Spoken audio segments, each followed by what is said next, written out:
From LinkedIn News, I'm Leah Smart, host of Everyday Better, an award-winning podcast dedicated to personal development. Join me every week for captivating stories and research to find more fulfillment in your work and personal life. Listen to Everyday Better on the LinkedIn Podcast Network, Apple Podcasts, or wherever you get your podcasts. From LinkedIn News, I'm Jessie Hempel, host of the Hello Monday podcast. Start your week with the Hello Monday podcast. We'll navigate career pivots. We'll learn where happiness fits in. Listen to Hello Monday with me, Jessie Hempel, on the LinkedIn Podcast Network or wherever you get your podcasts. Hey everyone, and welcome to our throwback episode. In our throwback episodes, we are reintroducing you to some of our most popular episodes. This is great for new listeners who want to learn more about the work we've done in the past, and it's a great refresher if you've been a listener for a long time. Enjoy.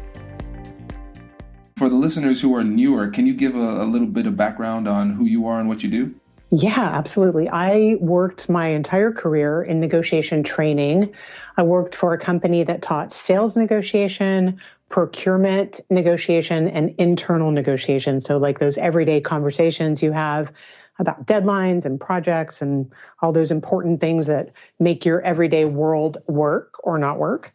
And I've been on my own about 3 years now. I have a company called Negotiate with Confidence. Similar to you, I teach people how to negotiate more effectively, how to have those conversations that really matter. Fantastic. I love it. Yeah. I love it. And listeners, if you haven't yet, make sure you check out her episode from early 2017. It's one of my favorites. So make sure you check that one out. And so I guess what I should do here is hand it over to you and be willing to be led by our host for today. So I'll just turn it over to you. Well, I'm stepping into some big shoes, so I will do my best to be the host that your audience expects, or the hostess with the mostess. So, Kwame, your book is just so compelling to me. I love that you make it really personal. And in fact, in the first chapter, you really start off with laying the groundwork about who you are as a kid, who you were growing up as a young adult, the kind of challenges that you faced, and putting that into the context of conflict management and negotiating. So I'd love to start off by just hearing, what was the process for writing, for starting there in such a personal space and sharing with us your story? Tell us a little bit about what that process was like for you and how it feels to have your story out in the world like this. It feels uncomfortable. That's how it feels. It's weird. You know, for me as an attorney, I like the technical side. I like focusing on strategies and tactics. And you listeners, of course, you know, I really like to get nerdy with it and get deep and granular into the work. That's where I feel safe. But I was working with my coach, my book coach, Azul Terrones. He was helping me through the process. He recognized that in the book writing process, it won't be transformational for the audience if it isn't transformational for you. And so he really pushed me. And so he was asking why it's so important for me to share these tips. Why do you care so much about teaching people how to negotiate? And I said, well, you know, the reason is, I guess I was really bad at it. I was profoundly bad at it. And so he just kept asking why, where did that come from? And so I shared that story on the playground. And what's funny is nobody knew that story. I never told my parents. I never told my brother, never told any of my close friends, nobody. It happened, and then I buried it deep inside of me. So for those of you who haven't read the book, it explains the title, Nobody Will Play With Me. So as a Caribbean American, first generation Caribbean American, I grew up in a small town called Tiffin, Ohio. We were the only Black family in town pretty much. And not only that, since my parents taught me how to talk, I had a very strong Caribbean accent. And now, as an adult, I know how to put it on when the time is right and put on my business American accent when it serves me. So right now, I'm business American, Kwame. I'm just going to make a quick note to someday I would really love to hear that Caribbean accent, Kwame. Well, you know what I'll have to do is I bring it out in the TED Talk briefly, but I should just tape a conversation of me talking to my parents. And people will be like, who is that man?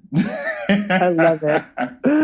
I love it. But for a little kid on the playground, it probably wasn't as exotic and interesting to the kids as it would be to me or your fans, right? Exactly. And, different is scary sometimes. And I get that now. But at the time, it really hurt. And I remember it was recess and it was time to go out and play. And so I remember going to one group of kids asking if I could play with them. And they said no.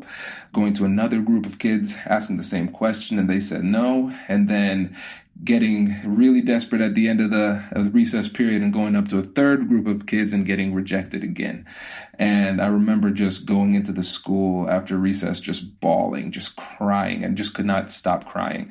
My teacher said, listen, everybody, you need to be more inclusive, because I told her, I said, nobody would play with me. That's why I'm crying. And really, her announcement didn't matter too much to me, because at that time I made a decision. I said, this will never, ever happen again. People are going to like me. I'm going to be popular, and everybody's going to be my friend. And so I went on a friendship offensive. I was really friendly to people. And by the end of grade school and at the end of high school, I was the most popular kid. Everybody liked me, and I was successful, or so it seemed.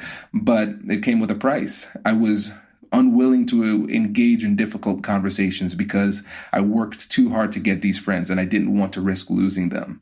And so that's what made me a people pleaser. And so in the book, I kind of outline how I used what I learned in my undergraduate degree in psychology to treat my fear of difficult conversations like a phobia. And so I used the fundamental tenets of cognitive behavioral therapy to get over it. And so I kind of walk people through that process in the first half of the book, how they can find confidence in conflict, how they can overcome those psychological and emotional barriers themselves. And then at the end of the book, I talk about the compassionate curiosity framework that actually allows you to have that difficult conversation in a way that doesn't jeopardize the relationship. It just makes me want to cry thinking about little first grade Kwame out on the playground. And so many of our kids go through experiences like that. But I also related to your story as an adult because, as you know, just about everybody has at some time or another gotten a no. You know, you work your way up to have the courage to ask for a raise or to ask to extend a deadline or whatever it is that you're negotiating. And it just doesn't go your way, where you feel that rejection. And as adults, it can be really hard to process that rejection and move forward, especially if it's something where you feel like your reputation was on the line, or maybe, you know, you're taking it more personally than you should. And so when you shift into this idea of compassionate curiosity in the book, and I want to hear how you made the decision to focus on that, I saw the connection because the best way to get through that fear, to get through that rejection, to get through any stumbling block in a negotiation is to approach it with curiosity versus some kind of tactic. And that clearly comes through in the book. So tell us a little bit about, you could have really gone in any direction with the technique that you wanted to focus on for helping people negotiate. How did you make that connection between where you started and using compassionate curiosity? So the framework, I wanted it to be a foundational framework upon which you could build every other negotiation technique. And so when I go into different companies, like Fortune 500 companies, where I'm talking to people who are negotiating 6- and 7-figure contracts, I start with this framework, even though it seems a little bit simplistic, and it is intentionally simplistic.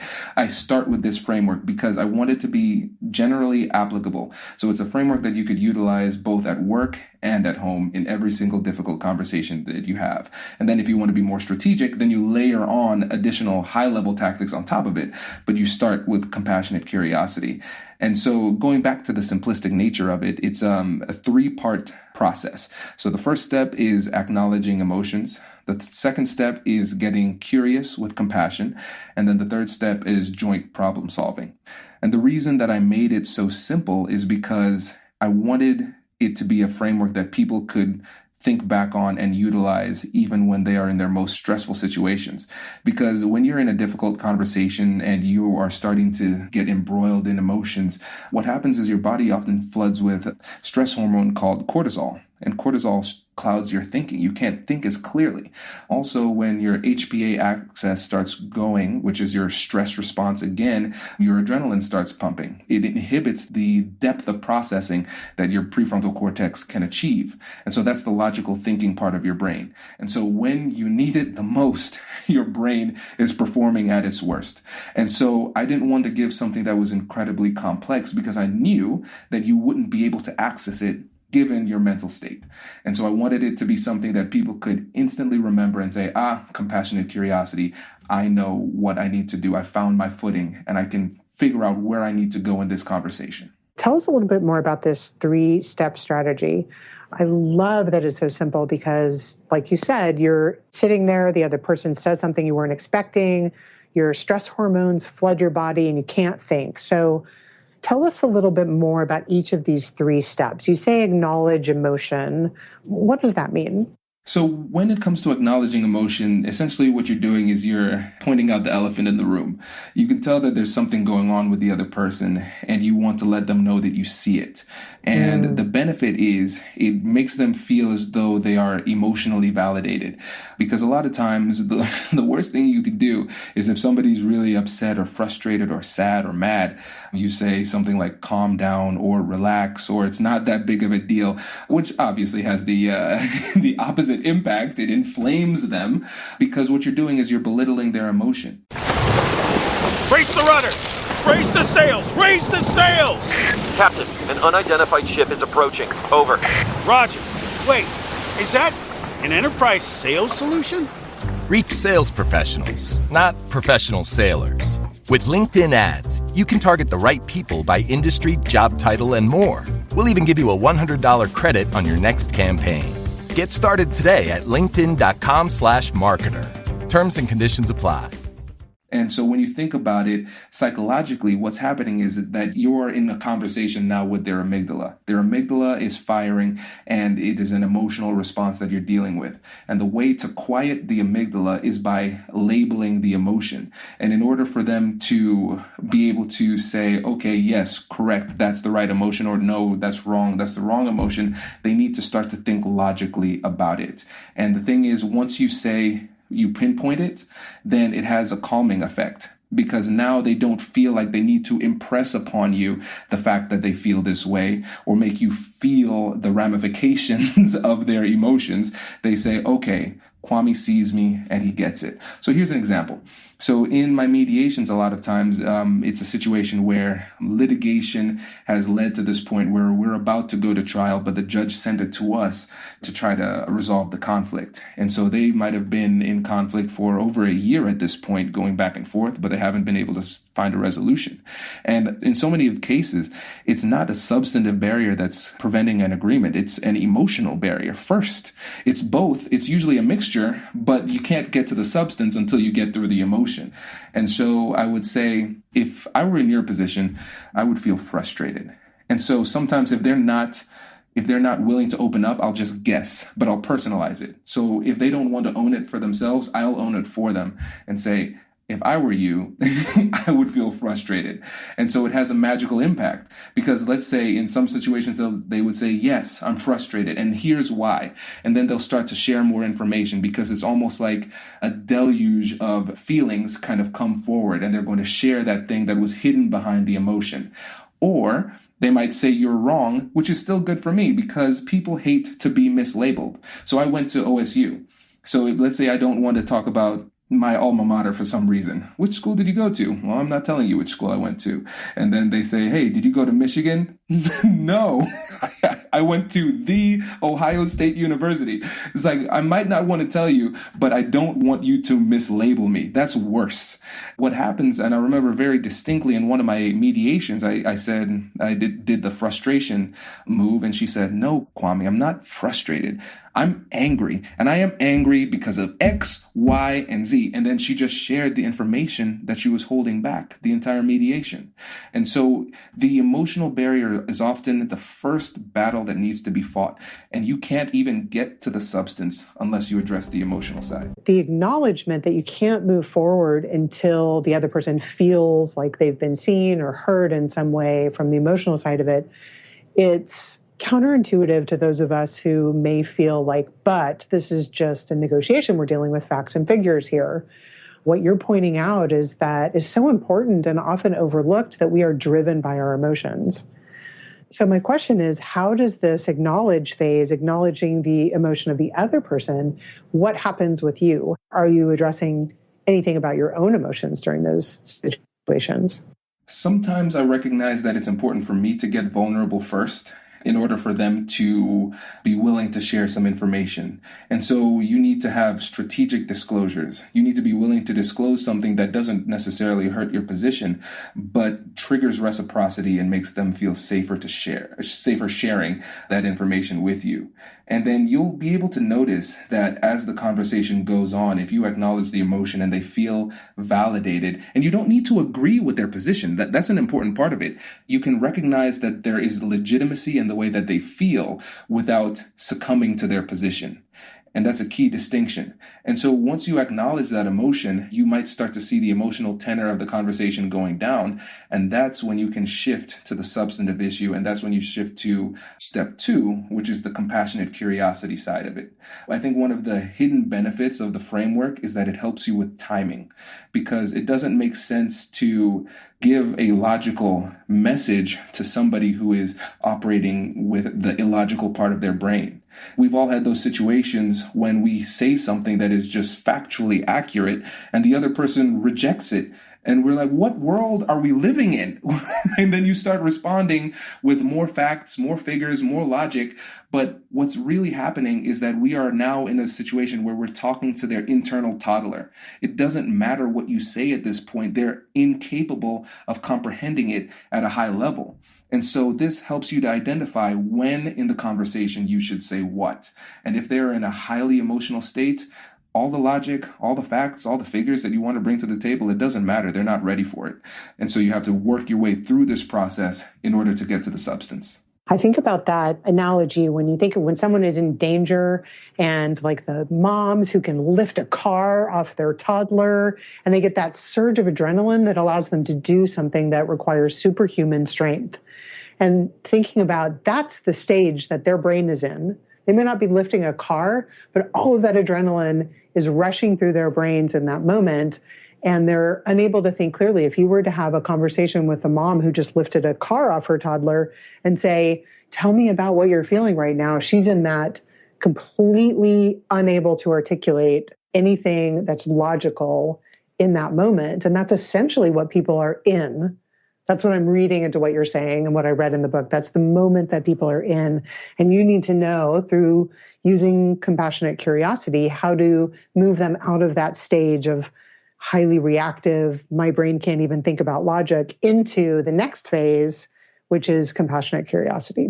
And with the compassionate curiosity stage, the reason that I use the word compassionate there is because it helps you to moderate your tone. And so what I do is I say, let's not get into a very deep discussion about the definition of compassion. I don't want this to get into semantics here. So just think about somebody who you think is compassionate. When you think about a compassionate person, who comes to mind? And what's crazy is the majority of times when I do these at keynote speeches or during my workshops, a significant amount of people say Mother Teresa comes to mind. A lot of people say, oh, my grandma, my mother, Gandhi, something like that. Those are the people who come to mind. It's like, okay, great. Whoever that person is, it doesn't matter, but just keep that person in your mind.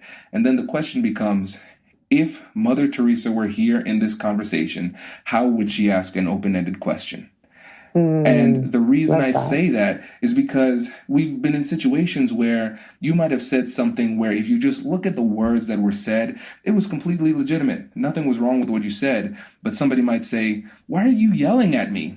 Or why are you mad? Like, I'm not yelling. The decibel levels of my voice have not increased at all. What they're really saying is that you sound like a jerk. You sound like a jerk right now.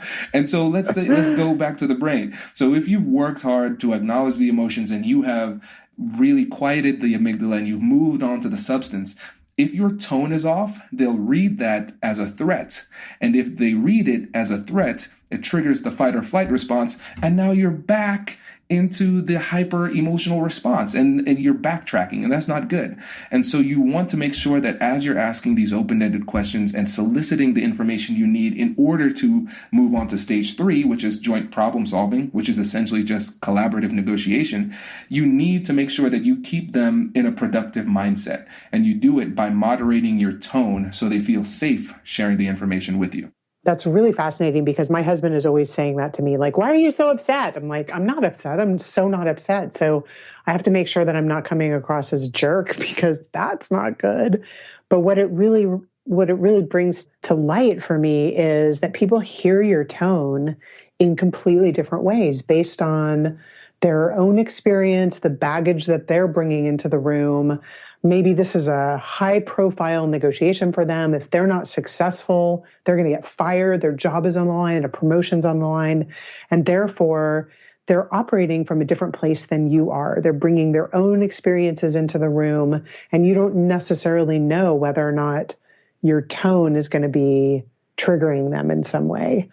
So how do you kind of tap into that? How do you know if you're upsetting the other person or if your tone is not aligned with what they find acceptable? A big thing for me would be paying attention to their tone and how they respond, how it changes, and also their body language if you're having an in-person negotiation. And if you're not having an in-person negotiation and you don't have the benefit of body language, let's say you're on the phone, because a lot of times these negotiations happen over the phone now. In those types of situations, you want to pay close attention to their breathing. And the breathing tells you a lot about the situation. Are they sighing? Are they breathing heavily? Has it become completely silent?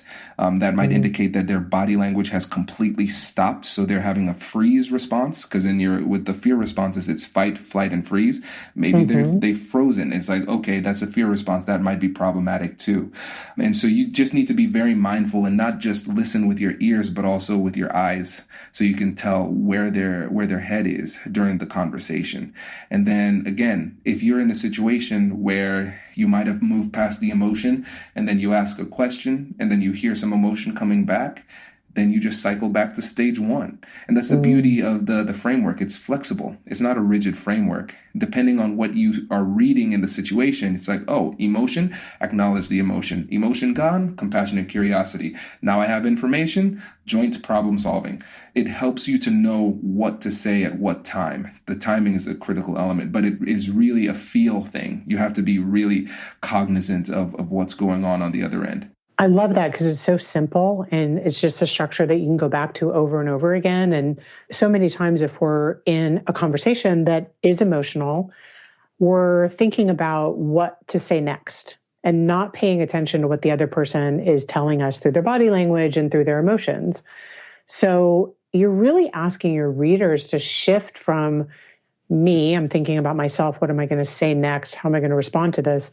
To the whole idea behind compassionate curiosity is flipping that to the other person and watching and listening and being more in tune with others, which from a big picture, like make the world a better place, can be extremely powerful. Absolutely. And so you can see the clear applications in business, but you can also see how you could just take this exact same framework and use it with your spouse. I use this framework with my wife, use it with my son, everywhere. It's very helpful. And the thing is, the way you do it, it doesn't seem like you're going through a mechanical, icy type of negotiation technique. It's a very warm approach. And the thing is, they don't feel as though you're doing anything differently, but they feel better. I love the stories that you tell about Kai in your book. I also love the story that you share in your TED Talk about exactly this topic and how you use compassionate curiosity with your wife. So be sure to put a link to your TED Talk in the show notes, Kwame, because if your listeners haven't seen that, it is a phenomenal TED Talk, funny, warm, personal, and all the personal stories that you share really bring these concepts to life for us because we spend a big portion of our lives at work needing to use these skills. And we spend a lot of times with the people that we love and feeling like we can develop a closer, more connected, authentic relationship with those people in our lives using these skills is a real gift that you're giving to people. Thank you. And fun fact, I've eaten 3 bowls of Cinnamon Toast Crunch today already. You're going to have to listen to the TED Talk to know what that means. Yeah. So is there more about problem solving and this idea of creative problem solving? It can be really hard for people to, especially in the moment. Okay, I've got more information. Now I wasn't expecting these things to come out. How do I get into that mode? Do you have tips for people or things that are in the book that you want to point out about how creative problem solving works and how we can access that part of our brains when we're in an actual negotiation? Yeah. So when it comes to the third step, joint problem solving, where you're working with the other side to see if a deal exists, what you're doing here is essentially you're turning this into a brainstorming session. You have all the information you need about the substantive issues and the emotional issues, and now you feel as though you can work together to try to create a future that works for both sides. And so you come up with a solution, then you have the discussion. And then they come up with a solution, they have a discussion, and then that's it. And so, again, if they give an offer, then really the way that works is if you make an offer, you have to defend it. So if somebody provides you with an offer, then you switch back to compassionate curiosity to learn more about that offer and figure out the why behind the offer. And then you can counter in a way that meets those needs substantively, even if it is not an acceptance of their direct proposal. And so you just keep going back and forth until something works out. And I think what's important to note in this process is the fact that negotiation isn't the art of deal making. It's the art of deal discovery. You could go through this process and not come up with a deal, and that's 100% fine. Not all deals are meant to be made, but through this process, you can engage in the process in a way that can actually strengthen the relationship and set the foundation for a relationship that survives the negotiation regardless of the outcome. Because in most of these situations, it's not a one-shot deal. You're going to be coming back to the table with this person, especially if you're married to them. So you want to make sure, right? So you want to make sure you engage in the process in a way that respects the relationship and puts you in a good position in the future. What do you think about going back afterwards? Now, obviously with your spouse, this is easier to do, but you leave a negotiation, you didn't get a deal, you couldn't figure it out, but then you're kind of mulling it over later. What's your opinion about going back to somebody and saying, hey, I had an idea? I love that. If the conversation doesn't consummate in a deal, that's not a failure necessarily. So in that situation, if it doesn't end in a deal, that's not a failure necessarily if you engaged in the conversation in a respectful and thoughtful way. But what I do is I leave it a little bit open-ended and I give them an opportunity to adjust their position while still saving face. And so I might say something like this. Well, what I'd say is this. How about we put a pin in this conversation right now? Let's come back to it at another time. If something changes on your end, let me know, and I'll do some research on my end and see if anything changes. And then we could have another follow-up conversation. Maybe Tuesday at 3 p.m. Sure, whatever. By simply saying, go talk with your team, see if anything changes, it allows them to say, oh, the circumstances have changed and I've adjusted my opinion, without them being in a situation where they feel as though they're kind of conceding when they made a hard stance on a point. And sometimes if you make a hard stance on a point, even though you really wish you could backtrack, just because you don't want to look ridiculous, you don't. But by saying that, I give them the opportunity to adjust their position while still saving face, so the negotiation stays open. That's a great tip. That's a great additional tip. And it does connect back to this running theme throughout your book about compassion, connection, acknowledging the other person, all of which is going to build a much stronger relationship with the person you're negotiating with. Exactly. And that's one of the value in the relationship shouldn't be overlooked, because a lot of times we focus on dollars and cents, but there is value, a different kind of value in the maintenance of these relationships. So I always want to make sure that when I'm teaching this to different people in the workshops, I focus in on the fact that you want to make sure that you engage in the process in a way that the person leaves the negotiation table feeling respected and the relationship still has a firm foundation for the next negotiation. That's so helpful, Kwame. I just really want to encourage your listeners, if you haven't read the book, it is just chock full of great tips. You've got sections on confidence, what it means to be confident, how to increase your confidence. You've got some components of gender nuances and the work that you did for some women's organizations. It's just incredibly thoughtful and very easy to read. This is not like a heavy textbook. This is a book that is going to be useful and helpful and engaging. And the stories that you tell throughout of your family and of Kai really are memorable. It's the stories that we remember that bring this stuff to life for us. So I want to thank you for bringing this book into the world and giving it to those of us who really need your insight and your help. My pleasure. Thank you. And I am glad that you enjoyed it. I did. Congratulations! You've just joined an elite club. By listening to a full episode, you're now officially on the Negotiate Anything team. So welcome aboard. What most team members do is they subscribe to the podcast because that allows them to automatically get the latest episodes of the show. The best things in life lie on the other side of difficult conversations. Keep learning, keep practicing, and keep getting better. Your relationships will improve, your career will soar, and you'll have the confidence you need to get the most out of these crucial conversations. Again, thank you for joining the team. We're excited to have you, and I will see you in the next episode. I'll catch you later.